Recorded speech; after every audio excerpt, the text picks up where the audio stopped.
Hey guys, welcome back to BackPocketGameReviews, and today we're going to have a news video.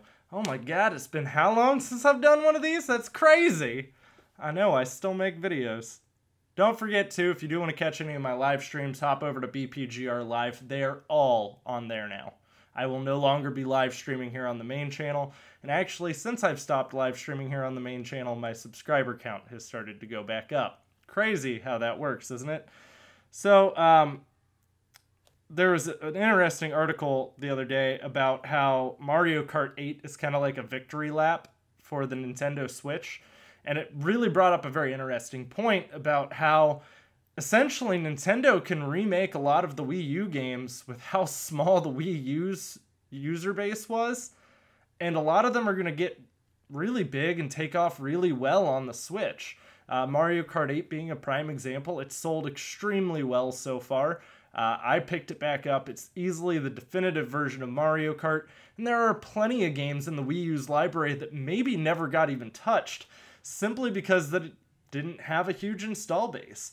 The Wii U wasn't a bad console, it's just Nintendo really kind of missed the mark on marketing that console, and most people thought it was just a Wii accessory, which it wasn't. It was a full-out console. But there are a lot of games I would like to see remade. Specifically Super Smash Brothers. That would be a huge one. I would even like to see an entire Zelda collection come over, like all of the Zelda console games, like Ocarina of Time, Majora's Mask, Wind Waker, Twilight Princess, Skyward Sword. I would like to see a bundle with all those. All of the more recent, ones that are on there. I'm sure eventually Nintendo will be adding a virtual console, because that's something that they've done pretty much with every console, but it's never typically available at launch. So it's not a, oh god, they're not coming out with it. Also, for more Nintendo news here, sales numbers announced as Nintendo reveals the reason behind the discontinuation of the NES Classic. By the way, my source for that is COG Connected. I use Appy Gamer, by the way, for all of my news feeds. But it was really interesting because they kind of went over how many Switches, or how many NES Classics have been sold, and it was actually 2.3 million units. That is a lot of NES Classic units. Like, a lot. Nintendo stated that they are going to be discontinuing it mostly because they don't have the resources to be focusing on it and other consoles. A lot of people are speculating those other consoles are an SNES Classic, which I would say is probably a pretty good mark, because I really doubt that they are going to be stopping production of it for the 2DS XL.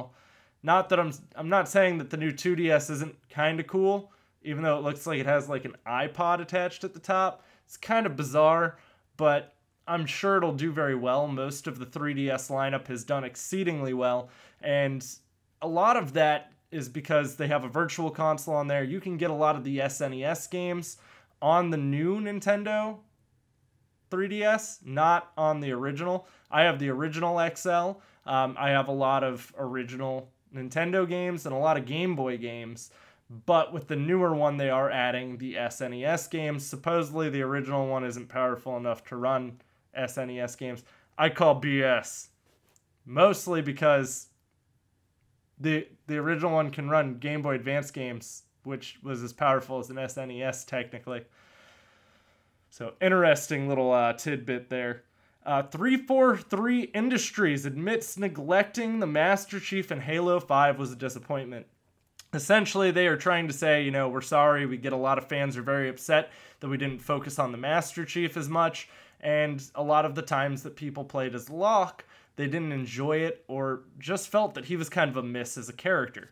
Now, from my perspective, and as a big Halo fan, I read all the books. If you read the books, Locke ties a lot more into those. There is a lot of backstory with him if you follow the extended universe with Halo. So, I mean, I wasn't really upset about it. I felt there was a huge amount of backstory, especially for Blue Team. Even more so if you read the comics. They have a whole series of comics that kind of gets into Blue Team. And a couple of the books really dive into them, such as Ghost of Onyx, which if you have not read and you want to get into the Halo books, Ghost of Onyx is probably my favorite of the Halo books.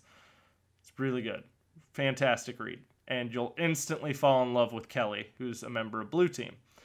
As we were talking about, another thing I've starred here was that they were launching the 2DS XL, which, by the way, it really does look like it has an iPod strapped to the top. It's pretty bizarre.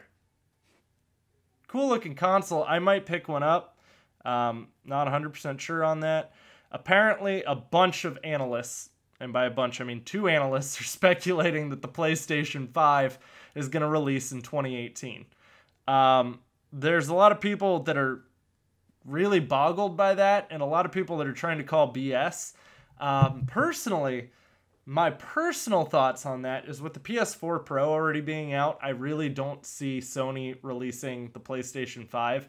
And if they do, it's simply going to be an upgrade on name alone. Microsoft has already announced that all of their future consoles will be able to run all backwards games because they're all running Windows 10 now. I mean, it's just like Windows. You can play any game from any year of Windows. You just have to figure out how to do it. Xbox will essentially just do it for you, which is a really cool concept. I really do hope, in all honesty, that that is a thing. I hope that is very accurate, because it would be nice to just have my entire gaming library follow me around rather than having to worry about all new games and not really having much to play at release of a console.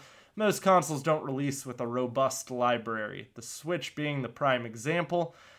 Even the Xbox One and the PlayStation 4 only had a couple of games at launch that typically appealed to everyone. But again, I don't think we're necessarily going to see a traditional console generation anymore. I do feel that that's going to go a little bit to the wayside, and I think Sony would be very stupid to not have that backwards compatibility built in just like Xbox is doing. Now, obviously, the PlayStation isn't running Windows, so I'm not 100% sure how that's going to work out for them or what they'll have to do, but it should all be based around the same architecture now. So everything's pretty much running x86 architecture. Shouldn't be too hard, seeing as that is pretty much universal. So I doubt we're going to see the PlayStation 5 in 2018. I'm sure that it's possible I might wind up eating those words, though. Also, E3 is right around the corner in June here, so I will be covering that as much as possible. I'm still debating on if I want to live stream that, like just live stream the different press conferences and my reactions to it, or if I actually want to record videos based off of it and just kind of talk about the highlights. I don't know. I'll run a poll. I'll attach it to the card here. You can vote and let me know how you think I should handle E3. Maybe next year we'll do a GoFundMe and see if I can actually go to E3 in person, and then I can live stream and drool over all the cosplay. I mean drool. Like, it's going to be a massive amount of drool. It's going to be disgusting. But guys, if you did enjoy this video, make sure you give it a thumbs up. Also, I'll have plenty more content coming for you soon. I'm actually just needing to edit my first of the Ohio Spotlight series, so make sure you stick around and check back. I'm going to try to go back to a Monday, Wednesday, Friday, and Sunday upload schedule. Made it a little easier for me, and then I've been streaming almost every day, so if you want to check out any of the streams, hop on over to BPGR Live. It is linked in the description box down below, along with all of my social media details, or any of my names to follow me on any of the consoles, such as PlayStation, Xbox, or even my Steam account. But guys, thanks for watching. I'll see y'all soon. I'll have plenty more content for you, and don't forget to like and subscribe.